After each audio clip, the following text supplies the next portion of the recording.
ನಮಸ್ತೆ, V S ಕಿಚನ್ಗೆ ಸ್ವಾಗತ. ಇವತ್ತು ನಾನೊಂದು ಮಾವಿನ ಹಣ್ಣಿನ ಸಾಸಿವೆ ಮಾಡೋದು ಹೇಳ್ಕೊಡ್ತಾ ಇದ್ದೀನಿ. ಅದಕ್ಕೆ ಏನೇನು ಬೇಕು ಅಂತ ಹೇಳ್ತೀನಿ. ಕಾಯಿ, ಹಸಿಮೆಣಸು, ಸಾಸಿವೆ, ಹುಣಸೆಹಣ್ಣು ಸ್ವಲ್ಪ, ಮಾವಿನ ಹಣ್ಣು, ಇವಿಷ್ಟು ಬೇಕಾಗಿರೋ ಸಾಮಗ್ರಿಗಳು. ಮಾಡೋದು ಹೇಗೆ ಅಂತ ನೋಡ್ಕೊಳ್ಳೋಣ. ಮೊದಲಿಗೆ ಮಾವಿನ ಹಣ್ಣಿಂದೆಲ್ಲ ಸಿಪ್ಪೆ ಎಲ್ಲ ನೀಟಾಗಿ ತಕ್ಕೋಬೇಕು. ಈ ಥರ ಹಿಂಗೆ ಕಿವುಚ್ಕೋಬೇಕು. ಸ್ವಲ್ಪ ಸ್ವಲ್ಪ ಅರ್ಧ ಕಿವುಚ್ಕೊಂಡ್ರೆ ಸಾಕು. ಫುಲ್ ಪೂರಾಗಿ ಕಿವುಚ್ಕೊಳ್ಳೋದು ಬೇಡ. ಸ್ವಲ್ಪ ಲೈಟಾಗಿ ಸ್ವಲ್ಪ ಕಿವುಚ್ಕೊಂಡು ಈ ರೀತಿ ಮಾಡ್ಕೋಬೇಕು. ಮೂರನ್ನು ಈ ಸಿಪ್ಪೆಗೂ ಸ್ವಲ್ಪ ನೀರು ಹಾಕಿ ಕಿವುಚ್ಕೋಬೇಕು. ಮಾವಿನ ಹಣ್ಣು ಯಾವುದಾದ್ರೂ ತೊಗೋಬೋದು. ನಾನಿಲ್ಲಿ ರಸಪುರಿ ಮಾವಿನ ಹಣ್ಣು ತೊಗೊಂಡಿದ್ದೀನಿ.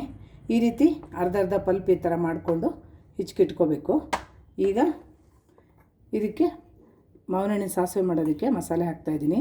ತೆಂಗಿನಕಾಯಿ 1 ಕಪ್ಪು ಮಿಕ್ಸಿ ಜಾರ್ಗೆ ಹಾಕ್ಕೊಳ್ತಾಯಿದ್ದೀನಿ. 1 ಕಪ್ಪಷ್ಟು ತೊಗೊಂಡಿದ್ದೀನಿ.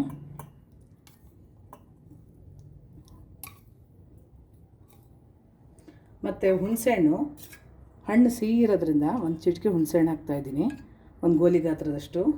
ಮತ್ತು ಹಸಿಮೆಣಸಿನ್ಕಾಯಿ 1 7-8 ಹಾಕ್ಕೊಳ್ತಾ ಇದ್ದೀನಿ ಖಾರಕ್ಕೆ. ಹುರಿಯೋದೇನು ಬೇಡ, ಎಲ್ಲ ಹಸಿನೇ. ಸಾಸಿವೆ 1 ಸ್ಪೂನಷ್ಟು ಹಾಕಬೇಕು, ಅದನ್ನು ಹಸಿನೇ ಹಾಕ್ಕೋಬೇಕು. 1 ಸ್ಪೂನಷ್ಟು ಹಾಕಿದ್ರೆ ಸಾಕು. ಈಗ ಇದಿಷ್ಟು ಒಂದು ಸ್ವಲ್ಪ ನೀರು ಹಾಕಿ ರುಬ್ಕೊಂಬರ್ತೀನಿ. ಈಗ ರುಬ್ಕೊಂಡಿದ್ದು ಈ ಮಸಾಲೆನ ಹಾಕ್ಕೊಳ್ತಾ ಇದ್ದೀನಿ. ಇದನ್ನು ಹಾಕ್ಕೋಬೇಕು, ಹಾಕಿ ಮಿಕ್ಸ್ ಮಾಡ್ಕೋಬೇಕು. ಇದು ಎಲ್ಲ ರುಬ್ಬಿರೋ ಮಸಾಲೆ ಎಲ್ಲ ಹಾಕಿದ್ದೀನಿ. ಈ ರೀತಿ ನೀಟಾಗಿ ಮಿಕ್ಸ್ ಮಾಡ್ಕೋಬೇಕು.